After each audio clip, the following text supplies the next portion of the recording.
Olá a todos que nos acompanham aqui no canal. Direita, esquerda, a gente usa essas palavras o tempo todo.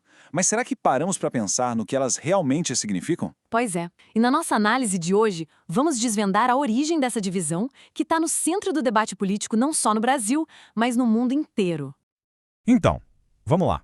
Qual é a real diferença entre direita e esquerda na política? Parece uma pergunta simples, né? Mas a resposta, olha, tem muitas camadas e uma história bem interessante por trás. Para a gente entender isso direitinho, vamos passar por alguns pontos. Primeiro, a distinção fundamental. Depois, a origem histórica desses termos. Aí a gente vê as diferenças na prática, como isso funciona no mundo e, claro, como aterriza aqui no Brasil. Ok, vamos começar pelo começo, pela raiz da questão. Para entender essa diferença toda, a gente precisa focar numa ideia central, que é o ponto de partida para tudo. Exato. E quem ajuda a gente a entender isso é o filósofo italiano Norberto Bobbio. Ele dizia que a grande diferença, o que define quem é de direita e quem é de esquerda, é a postura de cada um em relação à ideia de igualdade. É esse o eixo principal. E aqui está o ponto crucial, sabe? É tipo uma balança. De um lado, a esquerda geralmente prioriza ações para diminuir a desigualdade, mesmo que para isso seja preciso limitar um pouco a liberdade individual. Do outro, a direita tende a priorizar a liberdade e a tradição, aceitando que a desigualdade pode ser um resultado natural disso.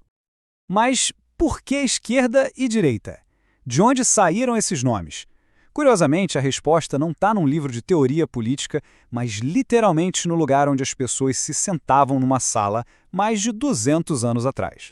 É isso mesmo. A gente volta lá para a Revolução Francesa, em 1789. Na Assembleia Nacional, os deputados se sentavam de acordo com o que pensavam. Quem apoiava o rei e a ordem antiga ficava à direita do presidente. E os revolucionários, que queriam mudança, sentavam à esquerda. E essa organização física, que era super simples, acabou virando uma metáfora muito forte. Tanto que, já no século XIX, os termos esquerda e direita passaram a ser usados no mundo todo para falar de política. Certo. Mas como é que essas ideias abstratas de igualdade e liberdade viram políticas de verdade, no dia a dia? Bom, as diferenças aparecem em tudo, na economia, na cultura, na moral. Na prática, a gente vê isso claramente.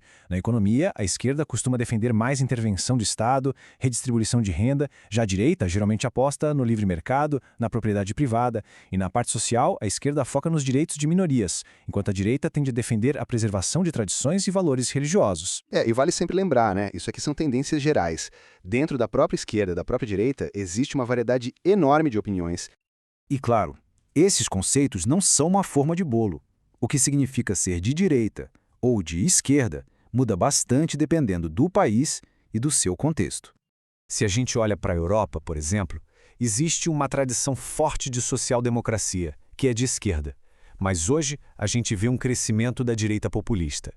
Aqui na América Latina, a história é cheia de idas e vindas entre governos de esquerda e de direita. E nos Estados Unidos, a polarização entre democratas e republicanos está cada vez maior. E tudo isso nos traz finalmente para casa. Vamos falar do Brasil, onde essa dinâmica tem uma história bem particular e complexa. O século XX aqui no Brasil foi uma verdadeira gangorra entre regimes militares de direita e fortes movimentos populares de esquerda.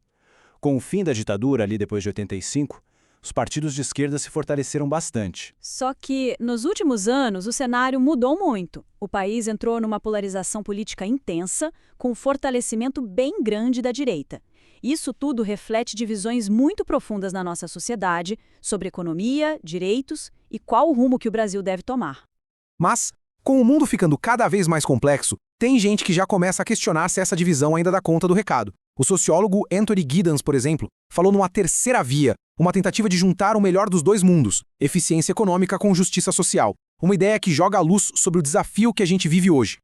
E isso nos deixa com uma pergunta no ar, né? Nesse nosso mundo de globalização, crises ambientais, revolução tecnológica, será que essa linha antiga entre esquerda e direita ainda consegue explicar as nossas escolhas políticas? A resposta, olha, parece que não é nada simples. Fica a reflexão. A gente agradece demais a companhia de todo mundo até aqui, e se essa análise ajudou a clarear as ideias, não esquece de deixar o like, comentar o que achou e, claro, se inscrever aqui no nosso canal, o Lula Foco no Fato. Isso mesmo. E lembrando que tem vídeo novo todo dia e as nossas lives acontecem sempre às terças, quintas e domingos. Para quem quiser e puder apoiar nosso trabalho, nosso Pix é canalfoconofato@gmail.com. É isso aí, até a próxima, pessoal!